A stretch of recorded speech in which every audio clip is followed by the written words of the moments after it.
Crónicas de la Rana Libertadora, tomo 1, Encrucijada de Cuervos. Capítulo 19, Los campos del fin del mundo. Epígrafe. Si bien en Lohengrin, durante la corona damotrana, medraron grandemente la opulenta nobleza, la clerecía burócrata y los hechiceros en servicio, los soldados eran, sin lugar a dudas, los ciudadanos más privilegiados, gozando de la mayor impunidad de derechos, prebendas y prestaciones. Merium el Mordin, con el corazón hueco y arrugado, llegó hasta la valla sin atreverse a cruzarla y sin atreverse a pisar más villa, quedando primero aupado, rechinando las mandíbulas, encogido al pie de la cerca, tratando de consolarse con las hierbas que sobresalían y le rozaban. Reanudaron los perros su rabia, y tornó a la izquierda el Mordin, no ya como ratón, sino casi como serpiente a rastras, por ver que aquel campo terminara de algún modo afortunado.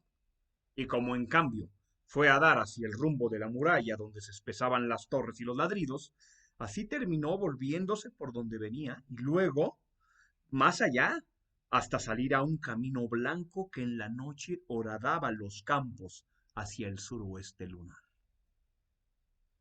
Y lo habrían cogido los soldados rondando el camino pese a su pequeña talla y mucho sigilo, abotargado, confundido, asustado y sangrante como se hallaba, de no ser porque los perros se daban casi todas las noches a esos ladrares, con la mucha brujería que le brotaba a tantos espantapájaros, escociéndoles los bigotes a las bestias y provocando otros desaguisados en las sombras que no todos los hombres notaban, pero que conducían a los gatos a la locura.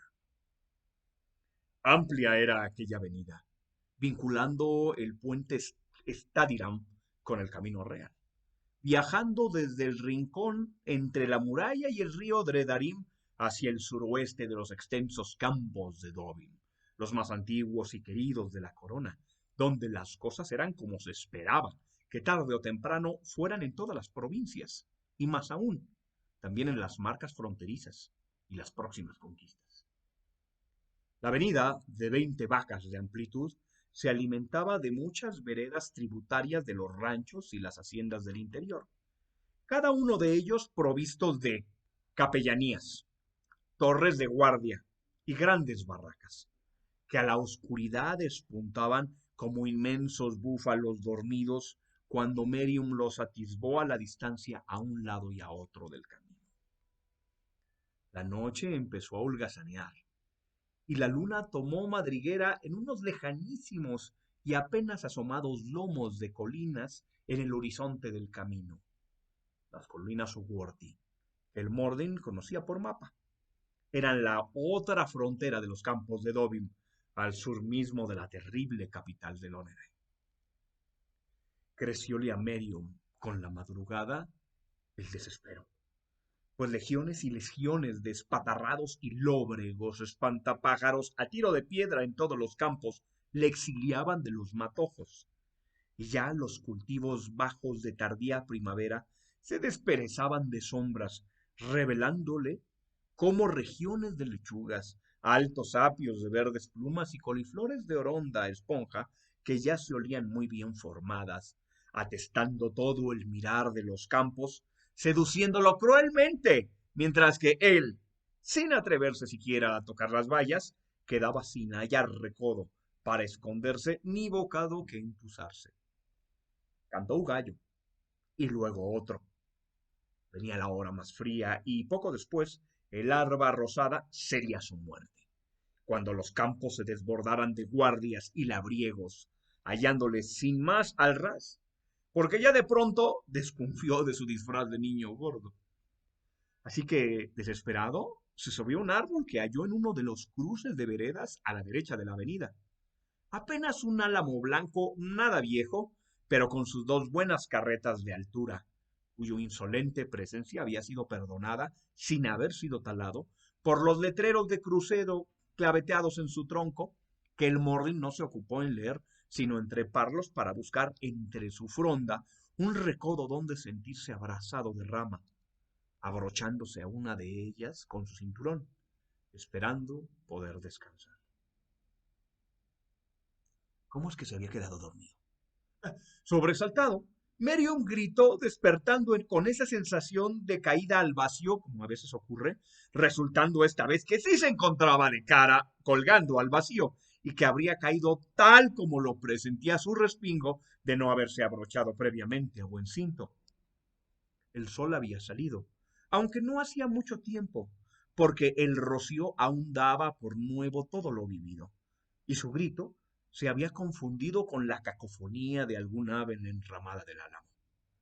Retrepó, descorchó el odre y, mientras bebía al fresco odredarín, se bebió también la visión que le rodeaba, bullente de gran trabajo y tañires de labores. Era el fin del mundo. Extendíanse los campos, hermoseando el horizonte en todas direcciones, vallados al borde de los caminos y luego también cercando un campo y otro, según quien los regenteara. Algunas parcelas de cultivo rotativo descansaban su tierra, tan solo deshiervada, y parcelas provocaban calores y brisas para esponjar sus trigos y centenos sembrados, dormidos bajo la nieve del invierno pasado, pero aún núbiles e imberbes, impacientes de sus mejores al otoño que serían. El resto de los campos eran onduladas hileras de cabezas de lechuga, junto a los peinados exóticos de las coles y los emprendedores leños de los apios que ya habían ambicionado y que se ponderaban entre los masojos más humildes, donde los olores le daban a Merium hambres de guisos y zanahorias, ajos, nabos y perejiles de envidias. Atáronse las tripas del Mordin ante la abundancia y los buenos y grandes de nítidos y verdes matizados, y se aferró a las ramas como una falsa ave, mordándose dentro de la jaula que le era el follaje del álamo, mordisqueando las hojas que se le ofrecían a la cara, sorprendido y solazado ante la belleza del reino loneriano que había tenido por infernal durante décadas. Y hombres, muchos, muchos y dispares, tan repletos los campos de ellos como hormigas entre las piedras, y como las hormigas que, al mirar con atención, se develan más de las que se imaginaba, así poco a poco comenzó el Mordin a distinguir sus tallas. Soldados, enyelmados, piel de cotas de malla, de azules túnicas y botas altas, con espadas largas y anchas, todos, con escudos y lanzas, los que se formaban en las esquinas de cada campo, con ballestas pesadas, los vigías desde sus plataformas en medio de cada uno de ellos. Como las hormigas rojas eran los soldados, no menos de cientos y cientos, atisbados de una plumada a donde se mirara, y de ellos y para ellos las torres negras, lejanas y cercanas.